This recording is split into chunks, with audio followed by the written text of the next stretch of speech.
नमस्कार मित्रांनो, पी-एम किसान योजनेची एक 20वी किस्त जी आहे आज आपल्या खात्यात पडू शकते. आज 20वी किस्त म्हणजेच 20वा हप्ता जे आहे आपल्याला भेटू शकतो. कशा पद्धतीने काय ही सगळी माहिती जी आहे आपल्याला पाहायची आहे. मित्रांनो, 19वा हप्ता जे आहे फेब्रुवारी महिन्यामध्ये आपल्याला पाहायला भेटत होता. मात्र 20वा हप्ता कधी येणार याच्या प्रतीक्षेमध्ये सर्वजण होते. 20वा हप्ता बऱ्याच दिवस झाला कोणी म्हणत होता मार्चला येईल, कोणी एप्रिलला येईल, कोणी जूनला येईल, कोणी जुलैला येईल.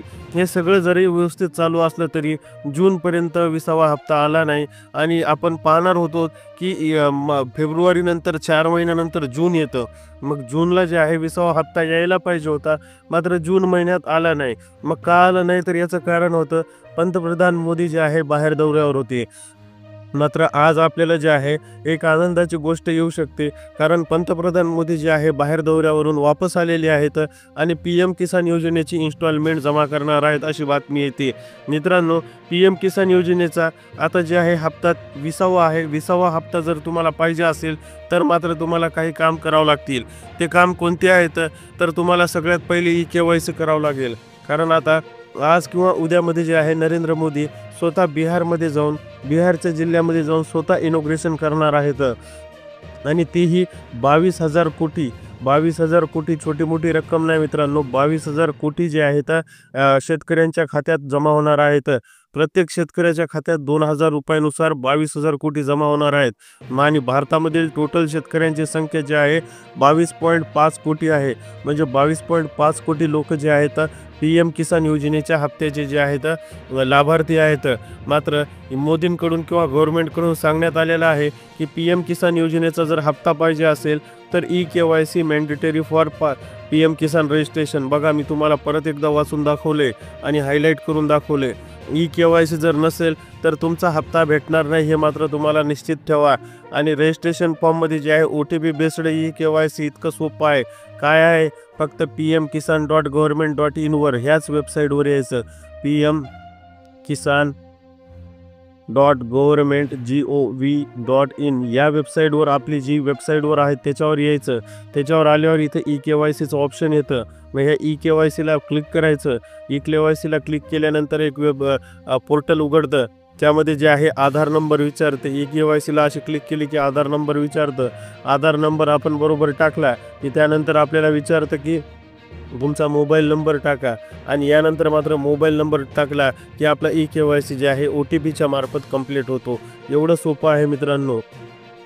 यानंतर मात्र जर नवीन कोणी रजिस्ट्रेशन केलं असेल, जर कोणी आणखीन रजिस्ट्रेशन केलं असेल तर मग मात्र तुम्हाला इथे रजिस्ट्रेशन करण्याचा अधिकार आहे.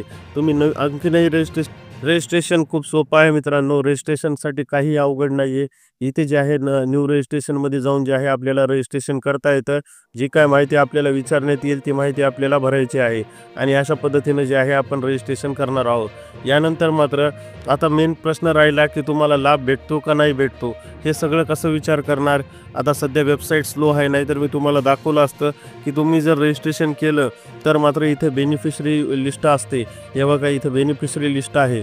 या बेनिफिशरी लिस्टमध्ये जर तुम्ही गेलात ना तर तुम्हाला समजून जाईल की तुमचं नाव जे आहे त्याच्यात आहे का. बेनिफिशरी लिस्टमध्ये जे आहे सोपं असतं नाव, गाव आणि तालुका आणि ब्लॉक नंबर. इथे जे आहे आपल्याला टाकायचं असतं आपला जिल्हा कोणता आहे, तालुका कोणता आहे, ब्लॉक कोणता आहे. त्यानंतर त्या जिल्ह्यामध्ये जेवढे काही बेनिफिट आहेत म्हणजे तुमच्या गावामध्ये तेवढ्यांना जे आहे पैसे भेटणार. मात्र त्यात ह्याच्यामध्ये जर तुमचं नाव नसेल तर तुम्हाला मात्र पैसे भेटणार नाहीत. एवढं मात्र तुम्ही निश्चित लक्षात ठेवा. जर पैसे भेटायचे असतील तर मात्र तुम्हाला त्या बेनिफिशरी लिस्टमध्ये तुमचं नाव आवश्यक आहे.